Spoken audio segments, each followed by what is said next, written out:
Ludovic,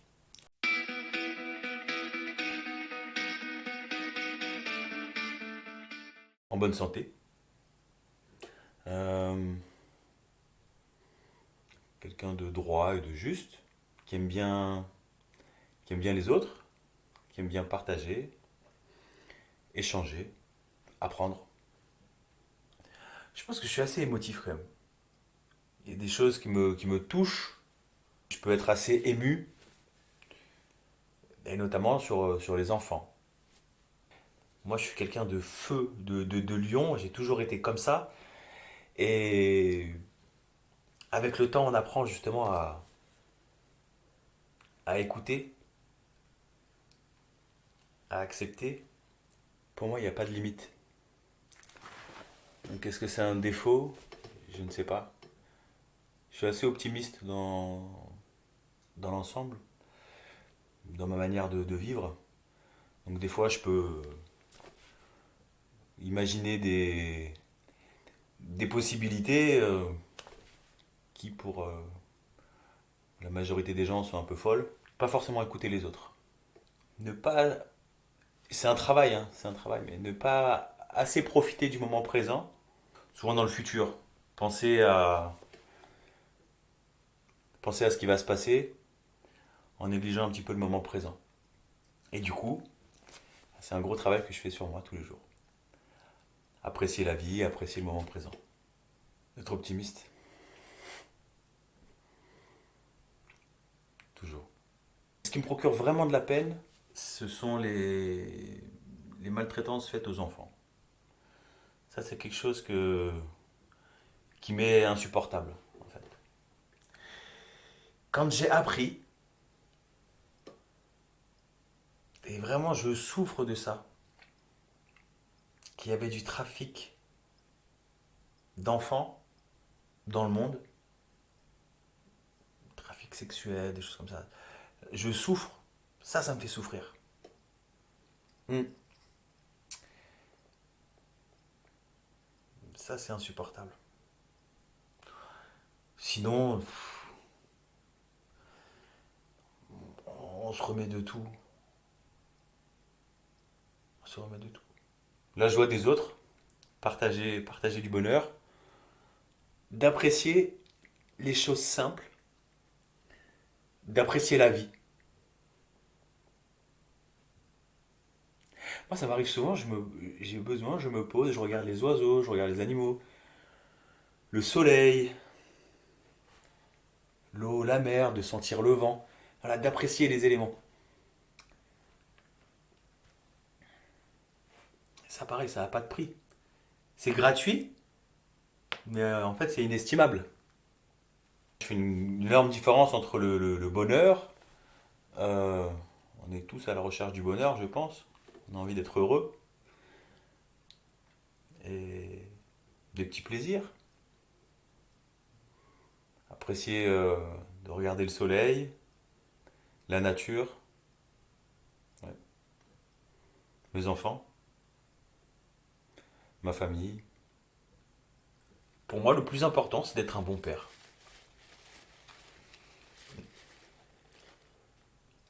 En tant que parent, on veut le meilleur pour ses enfants. Ça ne veut pas dire qu'on est expert dans tous les domaines. Ça ne veut pas dire qu'on est de bons conseils. On pense être de bons conseils. Ça ne veut pas dire qu'on l'est. Pas là où je voulais en venir, c'était on ne peut pas être expert dans tous les domaines, mais il faut savoir s'entourer d'experts. Quand j'ai compris ça, nos limites. L'être humain, la, la biologie. Pour moi, on est une machine exceptionnelle. L'être humain, c'est une machine extraordinaire. Le fonctionnement, le mécanisme, l'anatomie, la biologie, pour moi, c'est exceptionnel. Donc, ça me passionne. L'univers aussi, l'infini. Je suis vraiment sur cette recherche en ce moment. Et je me pose beaucoup de questions. L'origine de l'être humain sur Terre, ça, c'est des choses qui me passionnent. Le cerveau aussi, le fonctionnement du cerveau, la mémoire. Donc tout ça, c'est... Ma crainte, en fait, c'est de ne pas avoir assez de temps pour comprendre, apprendre et comprendre tout ça.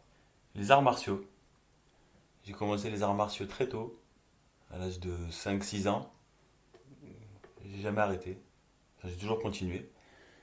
Il y a un cadre un peu militaire, donc ça donne une certaine rigueur, une assurance aussi. Au-delà des arts martiaux, c'est aussi une manière de vivre, de ne pas abandonner, essayer d'aller jusqu'au bout des choses et d'essayer de pousser un peu ses propres limites. Ouais. Je trouvais des lacunes au taekwondo, du coup je me suis mis à la boxe anglaise et ensuite la boxe thaïlandaise. Après ça m'a amené en Thaïlande, où là-bas j'ai fait des camps d'entraînement. C'est un besoin, c'est un besoin et ça fait partie de ma vie et je continuerai jusqu'à mon dernier souffle. J'ai commencé à donner les cours très tôt, à l'âge de 16 ans, en taekwondo, aux enfants, et en parallèle des études dans le commerce. J'ai un BTS Action Commerciale.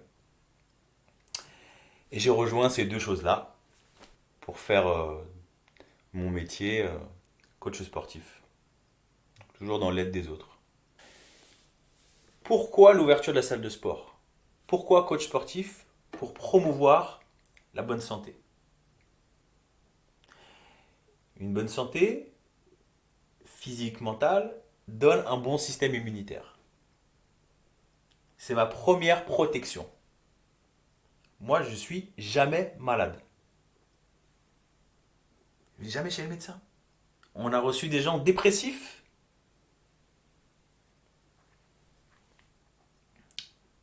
qui ont été entre guillemets guéris par le sport. Parce qu'on va libérer des endorphines, tout le système hormonal. On a des gens obèses, boulimiques, mais on sait que quand on mange, c'est pour se remplir parce qu'on a un vide. Et avec le sport et les process qu'on a mis en place, l'intégration de ces personnes-là, petit à petit, on arrive à retrouver un bon équilibre. Donc ils sont en bonne santé, ils sont en meilleure santé. Aider les gens à vivre dans un corps qui leur correspond. Mieux vivre. Mes forces physiques ne sont plus ce qu'elles étaient. On essaie de conserver. Je suis plus dans la progression, mais dans le maintien avec l'âge. Et du coup, il faut savoir accepter ça. Et la force mentale, il n'y a rien qui me fait peur. On ne peut pas me battre. On peut me tuer, mais on ne peut pas me battre. Parce que tant que je peux me relever, je me relèverai. On peut me tuer, mais on ne peut pas me battre. Pas abandonner. Et on rejoint justement les arts martiaux. Lorsqu'on se prend un coup, qu'on a le goût du sang dans la bouche, qu'on est par terre KO, il faut énormément de courage pour se relever. Et du coup, cette répétition d'entraînement crée des automatismes, des ancrages. Et bah, pour moi, c'est quelque chose de normal. Je ne me pose pas la question à savoir si je vais abandonner ou pas, non. C'est vrai que le sport, on appelle ça une discipline. Je trouve ça beau. D'apprendre à être discipliné, d'apprendre à être peut-être une meilleure version de soi-même. Garder cette discipline, garder ce focus. Si je ne sais pas où je vais nulle part. Le courage. Hmm, le courage. Ouais. J'aime pas trop la fainéantise. Faire ce que l'on dit. De savoir recadrer ou se faire recadrer quand c'est nécessaire, non pas pour faire plaisir à l'autre, mais en étant juste. C'est-à-dire que si je fais une erreur, j'aime bien qu'on me le dise. Ce qui a de la valeur à mes yeux, bien évidemment, mes enfants, l'amour et le temps. Pour moi, c'est un point qui est vraiment très important, la gestion du temps. Si on ne prend pas de temps pour soi